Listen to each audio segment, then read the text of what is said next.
ask me a question that about Eid Miladun-Nabi. آپ دیکھیں گے کہ ہمارے مسلم معاشروں میں جتنے ہیں خصوصاً انڈیا، پاکستان اور ممالک میں کہ ایک عید میلاد النبی منایا جاتا ہے، وہ birthday of the prophet. اور اگر آپ دیکھیں گے یہ 12 ربیع اول ہے، اور جہاں تک کہ ہمیں حدیث کی روشنی میں ہمیں یہ ثابت نہیں ہوتا ہے کہ محمد صلی اللہ علیہ وسلم نے کبھی اپنا سالگرہ بنائے، یا صحابہ نے یا تائین یا تبع تائین نے کبھی ان کا سالگرہ بنائے. تو جب محمد صلی اللہ علیہ وسلم نے کبھی کہا نہیں کہ میرا سالگرہ بناؤ، یا کبھی صحابہ نے نہیں بنائے، اور اگر آج ہم ان کا سالگرہ بناتے تو یہ بدعت ہو جاتا ہے. تو سالگرہ بنانے کی کوئی ضرورت نہیں ہے، ایسا کوئی اسلام ایک مذہب کے اندر نہیں ہے، قرآن میں بھی نہیں، شریعہ میں نہیں. یہ ایک ویسٹرن کلچر ہے کہ ہمیں سالگرہ بنانا چاہیے. اور یہ اللہ سبحانہ و تعالی کی طرف سے کہ اگر آپ غور کریں گے 12 ربیع اول محمد صلی اللہ علیہ وسلم کا برتھ ڈے بھی ہے، اور ساتھ ساتھ ان کا انتقال بھی 12 ربیع اول میں ہوا.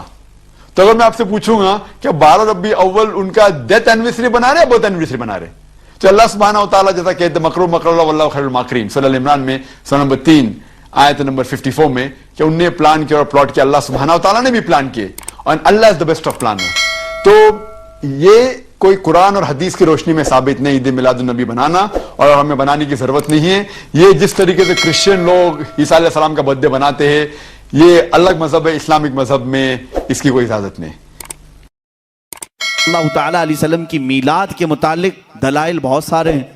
ہاں، جس شکل سے منا رہے ہیں، ظاہر سی بات ہے زمانے کے بڑھتے بڑھتے ہر چیز میں ترقیاں ہوتی رہتی ہیں. سب سے بڑا سوال سنیوں سے یہی کیا جا، صحابہ نے منایا تھا، تابعین نے منایا تھا، اولیاء نے منایا تھا، یہ تو اب کے زمانے میں منایا جا رہا ہے. جلوس جو ہے اس کی تاریخ اعلیٰ حضرت فاضل بریلوی رحمۃ اللہ تعالیٰ علیہ نے بھی فرمایا 8ویں صدی ہجری میں بعض عشاقان رسول نے جلوس نکال کر اپنے آقا کی بارگاہ میں خراج عقیدت پیش کیا، لیکن اس وقت موجود امت کے سارے علماء نے اس کو برا نہیں سمجھا، اس کو خراب نہیں سمجھا. بہرحال میں آپ کو بتاؤں، صحابہ نے منایا تھا، یہ بار بار سوال کرتے ہو، تابعین نے منایا تھا، ارے میاں وہ تو روز مناتے تھے میرے آقا کی میلاد، تم تو 12 ربیع الاول سال میں ایک بار کر رہے ہو.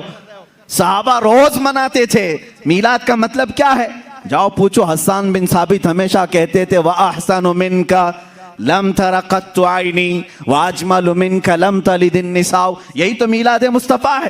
اے رسول، آپ سے زیادہ حسین میں نے کسی کو دیکھا نہیں، آپ سے زیادہ خوبصورت کسی ماں نے جنا نہیں. یہ تو صحابہ میلاد نہیں منا رہے ہیں.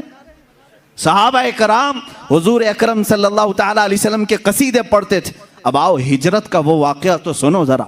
اللہ کے حبیب صلی اللہ تعالیٰ علیہ وسلم جب تشریف لا رہے تھے مکہ سے مدینہ طیبہ، 14 دن تک مدینے والوں نے انتظار کیا ہے. تم 11 روز سے انتظار کر رہے ہو 12ویں شب آئے گی. مدینے والے 14 دن تک، جیسے ہی حضور مکہ سے نکل چکے خبر ہوئی، مدینے کے سارے لوگ ٹیلوں پر جا کر کھڑے ہوتے تھے اور انتظار کرتے تھے کہ وہ نور والا کب تشریف لا رہا ہے، رسول پاک صلی اللہ تعالیٰ علیہ وسلم کب آ رہے. مدینے والوں نے، بہت سارے لوگوں نے دیکھا نہیں تھا، دیکھنے کی تڑپ تھی. مجھے بتاؤ، آج آپ میلاد کی گھڑی کے انتظار میں بیٹھے ہوتے ہیں ادب سے، یہ انتظار ہے؟ یہ مدینے والوں کی سنت ہی تو ہے.